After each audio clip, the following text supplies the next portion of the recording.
सेवाएं सुविधाएं अंतिम व्यक्ति तक पहुंचाएं, ऊपर से कोई हुक्म न आए, क्या करना है लोग बताएं। हो खुद अपनी योजना बनाएं। आज इस वीडियो के माध्यम से हम ग्राम पंचायत विकास योजना के बारे में बात करेंगे। योजना किसी सरकारी योजना से संबंधित नहीं है। हम उस प्रक्रिया के बारे में बात करेंगे जिसकी मदद से गांव वाले अपने विकास की योजना का निर्माण करते हैं। वह प्रक्रिया जिसमें हर वर्ग समुदाय के लोग साथ में बैठकर सहभागी तरीके से अपनी विकास योजना बनाते हैं। महिला, बच्चे, स्वास्थ्य, शिक्षा, इन सभी विषयों को जोड़ते हुए जो कार्य योजना बनती है वह है ग्राम पंचायत विकास योजना। निर्माण की गतिविधियों के साथ में सामाजिक विषयों को जोड़ते हुए जो कार्य योजना बने वह है ग्राम पंचायत विकास योजना। इस पूरी प्रक्रिया को 5 चरणों में बांटा गया है। पहला है वातावरण निर्माण, दूसरा पारिस्थितिकीय विश्लेषण, तीसरा आवश्यकताओं और समस्याओं की पहचान और उसका प्राथमिकीकरण, चौथा ड्राफ्ट प्लान का निर्माण और पांचवा तकनीकी, वित्तीय एवं प्रशासनिक स्वीकृति। अब हम पहले चरण पे बात करेंगे। पहले चरण से समझ में आता है कि हम वातावरण निर्माण की बात करेंगे, यानी गांव में माहौल बनाने की बात करते हैं। माहौल ऐसा कि लोगों को पता चले कि ग्राम पंचायत विकास योजना क्या है, उससे उनको क्या लाभ होंगे और उनकी भागीदारी कितनी ज्यादा जरूरी है। एक बार लोग इसके बारे में जान जाएंगे तो हमको आगे के चरणों को करना आसान हो जाएगा। हम गांव में रैली के माध्यम से, बैनर्स के माध्यम से, डुग्गी पिटवाने के माध्यम से, नुक्कड़ नाटक के माध्यम से, गांव सभा की बैठक के माध्यम से, अलग अलग तकनीकों के माध्यम से हम गांव में माहौल बनाएंगे और लोगों को ग्राम पंचायत विकास योजना के बारे में बताएंगे। दूसरा चरण यानी पारिस्थितिकीय विश्लेषण की हम बात करेंगे, यानी हम गांव की परिस्थिति को जानने का प्रयास करेंगे। इसके लिए भी हम एक तकनीक की मदद लेते हैं जिसको कहा जाता है ग्रामीण सहभागी आंकलन। इस ग्रामीण सहभागी आंकलन में भी 4 टूल्स हैं जिनकी मदद से हम गांव की समस्याओं और उनकी आवश्यकताओं को जानने का प्रयास करते हैं। पहला टूल है गाँव का भ्रमण, दूसरा है सामाजिक मानचित्रण, तीसरा संसाधन मानचित्रण और चौथा समुदाय आधारित चर्चा। पहले चरण में हम गांव का भ्रमण करके गांव की आवश्यकताओं और समस्याओं को जानने का प्रयास करते हैं। दूसरे चरण में हम गांव का सामाजिक मानचित्र बनाते हैं। इस सामाजिक मानचित्र में हम उस हर चीज को दर्शाते हैं जो कहीं ना कहीं हमको नजरों से दिखती है, यानी स्कूल, आंगनवाड़ी, घर, हैंडपंप, कुआं, तालाब, जो भी संसाधन जो नजरी तौर पे गांव में दिखते हैं वो सभी इस सामाजिक मानचित्रण का हिस्सा होते हैं। इस पूरे सामाजिक मानचित्रण की प्रक्रिया के दौरान हम लोगों से उनकी समस्याओं और आवश्यकताओं के बारे में भी चर्चा करते हैं। एक बार ये चर्चा पूरी हो गई और हमें आवश्यकताओं और समस्याओं की सूची मिल गई तो हम तीसरी तकनीक का इस्तेमाल करते हैं जिसे कहा जाता है संसाधन मानचित्रण। हम गांव में जो संसाधन मौजूद हैं हम उसको जानने का प्रयास करते हैं और इसके लिए हम 5 ज का इस्तेमाल करते हैं: जल, जंगल, जमीन, जानवर और जन।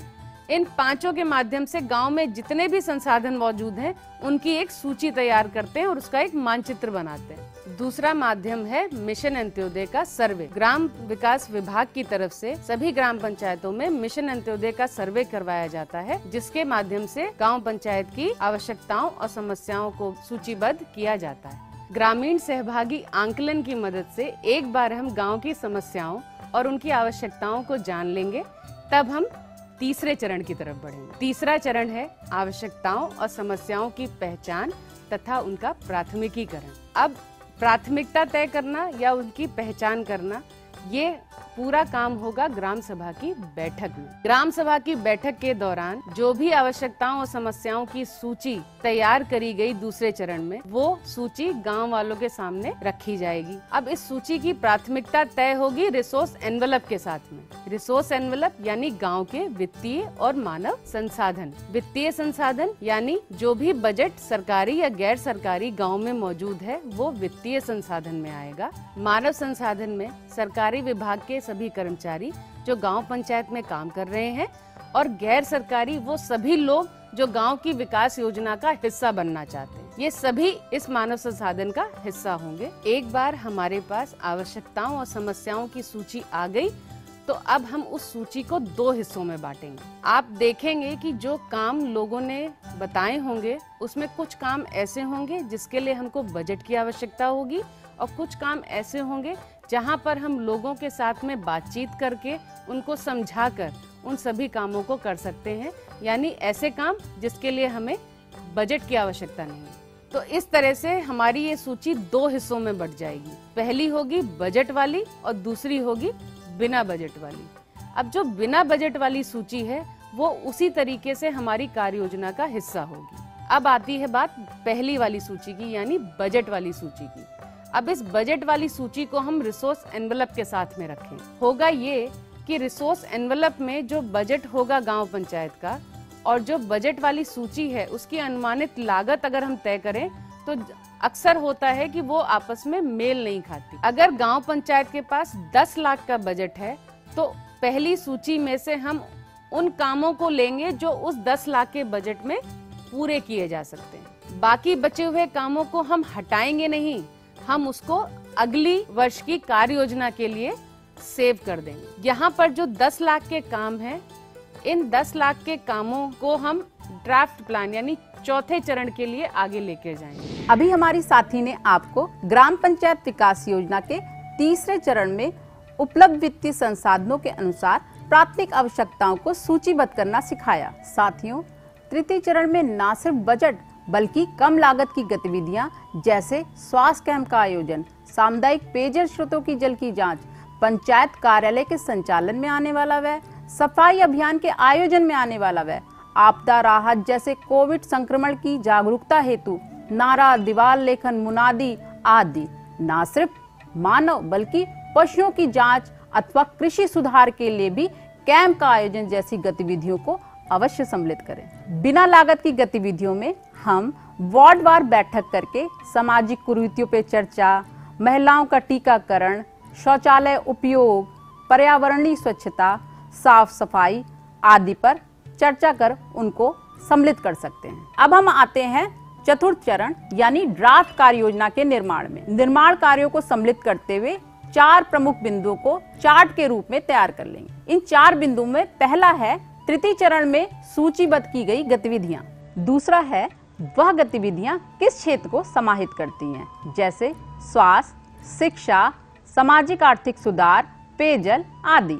तीसरा बिंदु है गतिविधि में कितनी धनराशि लगेगी और चौथा है वह धनराशि किस योजना या किस स्रोत से प्राप्त होगी। इस प्रकार से इस चरण के अंत तक हमारे पास पूरा खाका आ जाएगा कि हम कौन सी गतिविधि किस बजट से करेंगे। इस 5वें चरण में हम ड्राफ्ट कार्य योजना पर प्रशासनिक स्वीकृति पे बात करेंगे।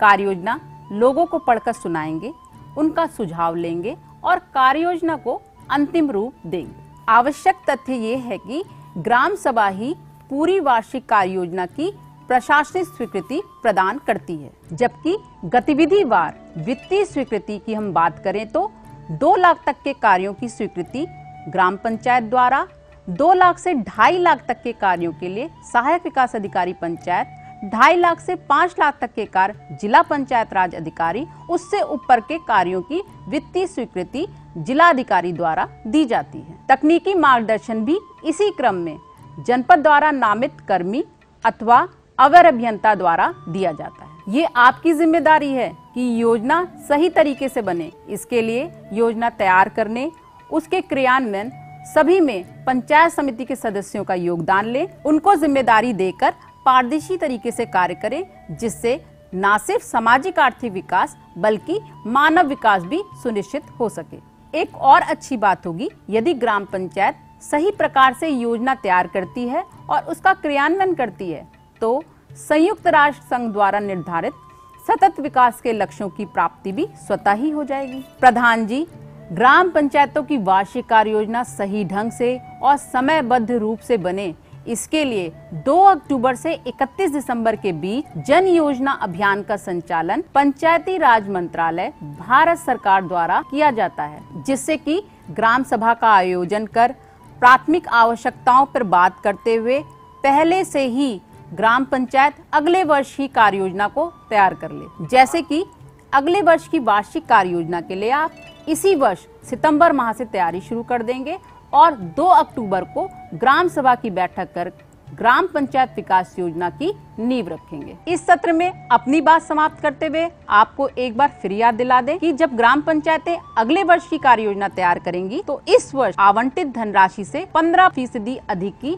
ना बनाएं। मान लीजिए इस वर्ष ग्राम पंचायत को 1 लाख रुपए मिला है तो अगले वर्ष की कार्य योजना वह 1,15,000 से अधिक की ना बनाएं। बस मेरी बात यही समाप्त होती है। आप सभी का बहुत बहुत धन्यवाद। गाँव की क्या क्या जरूरतें हैं सबसे मिलकर के ही तय हो। निर्णय लोगों के द्वारा हो, लोकतंत्र हो, अंत्योदय हो। गांधी जी के ग्राम स्वराज के सपने को साकार बनाए।